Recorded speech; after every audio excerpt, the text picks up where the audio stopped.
वालेकुम dear students, आज हम लोग करें एक्सरसाइज 2.4 जो कि बहुत इंपॉर्टेंट है। इसका आज हम करेंगे question number 1, use laws of exponent to simplify. Question number 1 में आपको टोटल 4 पार्ट्स दिए हुए हैं और आपसे कहा है कि आपने लॉस ऑफ एक्सपोनेंट यूज़ करने हैं इनको सिंप्लीफाई करने के लिए। एक चीज़ और मैं आपको बता दूँ, पेपर में ये मेंशन नहीं होता यूज़ लॉस ऑफ एक्सपोनेंट, वहाँ सिंपल मेंशन होता है सिंप्लीफाई। तो आपको खुद पता होना चाहिए कि हमने यहाँ एक्सपोनेंट के लॉज यूज़ करने हैं। तो सबसे पहले हम देखते हैं कि एक्सपोनेंट के लॉज हैं कौन से।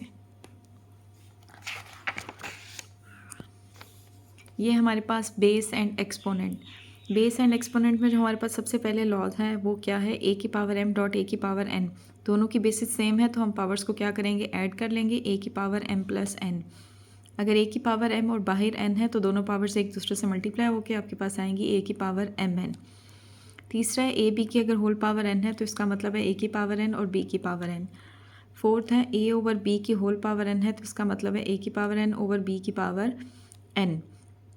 फिफ्थ है अगर ए की पावर m है और नीचे ए की पावर n है तो हम डिनोमिनेटर वाली पावर को ऊपर लेके जाएंगे तो इसकी पावर नेगेटिव हो जाएगी और हमारे पास आएगा अगेन बेसिस सेम होके पावर्स ऐड हो जाएंगी, ए की power m minus n। Next है हमारे पास ए की पावर अगर ज़ीरो तो वो इक्वल होती है हमेशा 1 के, जहाँ आपका a is not equal to zero है। लास्ट है ए की पावर माइनस n। अगर ए की पावर माइनस n है तो हम ए की पावर माइनस n को जब नीचे लेके जाएंगे तो ए की पावर प्लस n हो जाएगी। तो ए की पावर माइनस n को हम लिख सकते हैं 1 ओवर ए की power n, where n a is not equal to zero. तो ये हमारे पास एक्सपोनेंट के लॉज हैं। इन लॉज को हम यूज़ करके क्वेश्चन नंबर 1 को सॉल्व करेंगे। तो देखते हैं इसका फर्स्ट पार्ट। जी, तो फर्स्ट पार्ट है 243 की पावर -2/3 और 32 की पावर -1/5। डिनोमिनेटर में है स्क्वायर रूट 196 की पावर -1। तो इसे हम सिंप्लीफाई करते हैं, कैसे होगा जी। क्वेश्चन नंबर 1 का ये फर्स्ट पार्ट हमने लिया 243।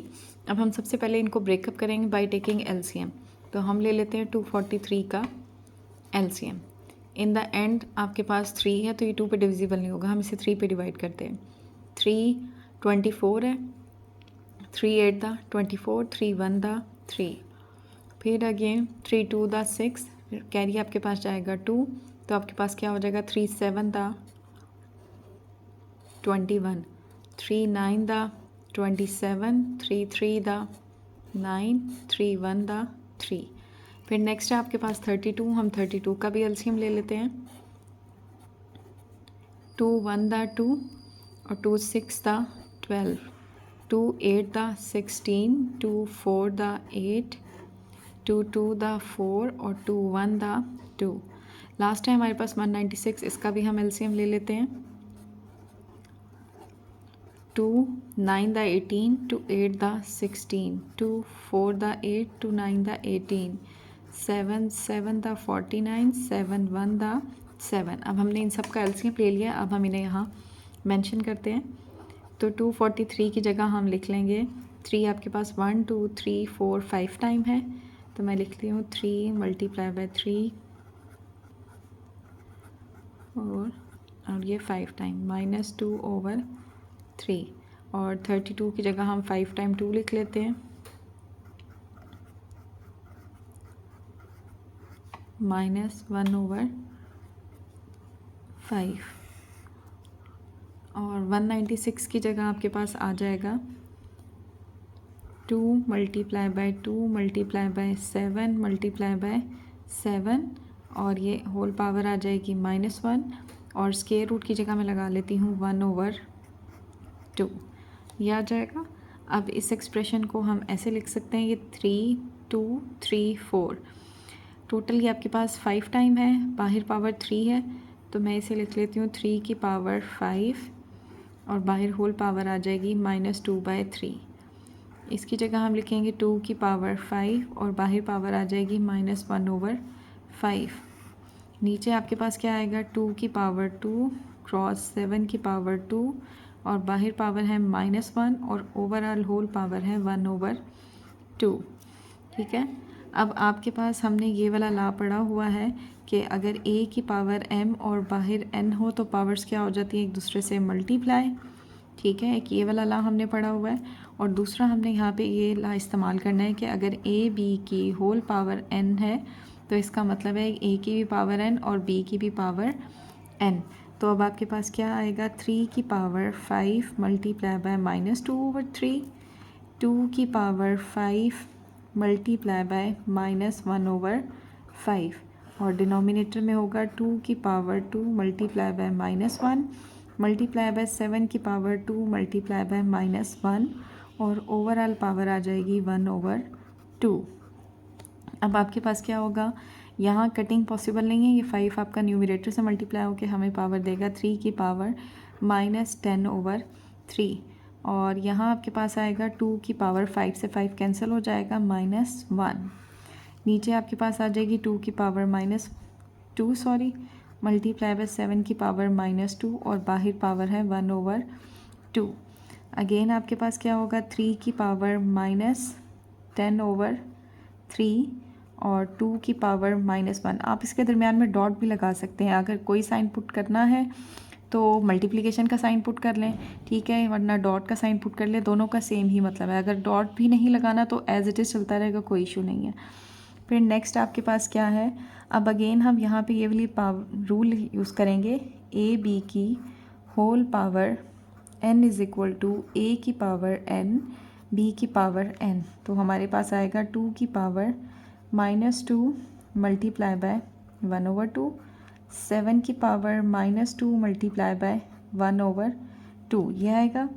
हमारे पास क्या होगा, 3 की पावर -10/3 डॉट 2 की पावर -1, नीचे क्या होगा, 2 से 2 कैंसिल, तो मेरे पास आएगा 2 की पावर -1 मल्टीप्लाई बाय 7 की पावर -1, ये हमारे पास आ जाएगा। अब अगेन हम यहाँ पे देखें, ऊपर भी 2 की पावर -1 है, नीचे भी 2 की पावर -1 है, तो दोनों एक दूसरे से कैंसिल हो जाएंगे। हमारे पास आएगा 3 की पावर -10/3 डिवाइडेड बाय 7 की पावर -1। अब देखें, ऊपर 3 की पावर -10/3 है, वो भी नेगेटिव में है, नीचे 7 की पावर -1 ये भी नेगेटिव में है। तो हम क्या करते हैं, ऊपर वाले एक्सप्रेशन को नीचे ले आते हैं और नीचे वाले को ऊपर ले जाते हैं। तो हमारे पास ये जो 3 की पावर -10/3 है, सॉरी, इसको हम नीचे लेके जाएंगे, 7 ऊपर आएगा, इसकी पावर प्लस हो जाएगी और 3 की पावर 10/3 नीचे आएगा, इसकी पावर पॉजिटिव हो जाएगी। मैंने यहाँ पे ये वाला रूल यूज़ किया है, a की power -1/n is equal to a की पावर n, ठीक है। अब हमारे पास आ गया 7/3 की पावर 10/3। अब देखें, इस डिनोमिनेटर वाले 3 की पावर को मैं ऐसे लिख सकती हूँ, 3 की पावर 3, 3 की पावर 3 डॉट 3 की पावर 3 और डॉट 3, बाहर आपके पास ओवरऑल पावर आ जाएगी 1/3।